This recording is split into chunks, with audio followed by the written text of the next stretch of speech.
What's up, everybody? Clayton Jennings here. I'm on the road right now, headed to Oklahoma. Got my brother Blake Whiteley with me. Now listen, we just drove through a really big storm, and we drove through the storm, pulled over to the gas station, and trash cans were thrown everywhere. We found a pair of black tennis shoes that were just tumbling. Some guy got blown out of his shoes, apparently. It was awfully weird. And now we're headed through the storm, headed to Oklahoma. Now I was holding on to my hat so it didn't blow away. Blake's hat did blow off, but he ran it down. But I'm reminded of this, having this hat. Some guy was watching me as I was pumping the gas, holding my hat, and what's up with the hat, right? That's what everybody asks. What's up with the hat? Why do you wear those hats? Who got you started on those hats? Well, my grandpa did years ago when I was a little kid.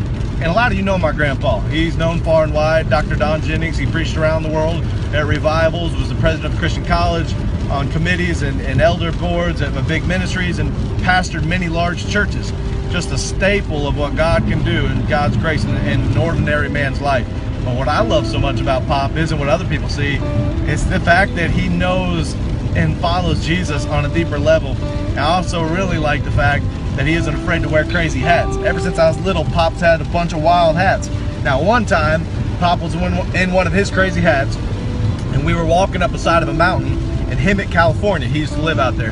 And as Pop and I walked up the side of that mountain, and I'm following him in his big hat and his cane, we got up to the top. At the time, now we're talking about 10 years ago, I was really searching for what God's call in my life was. I wanted to know, and I was saying, God, what is it? What's the future hold? And I wanted to know, where are you taking me? What's my career going to look like? Is it ministry? Is it this? Is it that? Show me, God.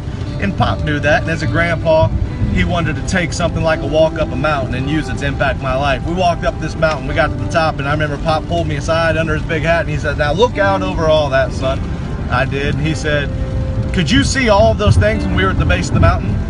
And now when we looked out at the top of that mountain, and there was a big cross driven into the ground, we're standing next to the cross, we're looking out, he said, could you see all that? And what he meant was, could you see all the homes?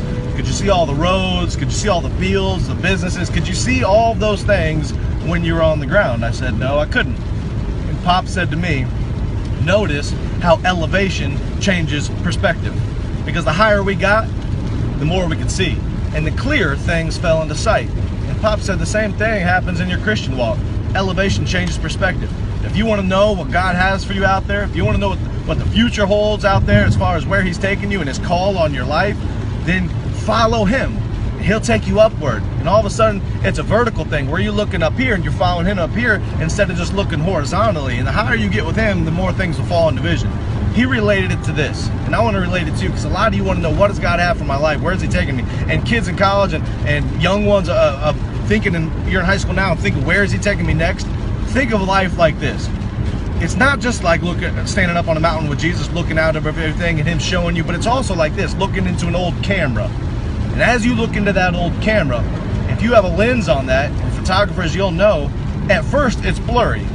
But you reach up and grab that lens and you begin to bring it into focus. You'll never be able to bring your own life into focus. But if you ask God to, as you look through the lens of life, he'll reach around, he'll take that lens and he'll begin to turn it. And the more God turns that lens as you follow his son Jesus, the clearer things will become, and they'll fall into focus, and you'll say, okay, I'm beginning to see God's call in my life. But always remember this, elevation changes perspective. And if you want to have good perspective of the future, follow Jesus. As he begins to take you upward, everything here will fall into focus, and you'll know, okay, that's where God's taking me. I'm going to go, and grow. Follow Jesus. I heard it from a crazy man wearing an old hat. Now you're hearing it from another crazy guy wearing an old hat. Follow Jesus.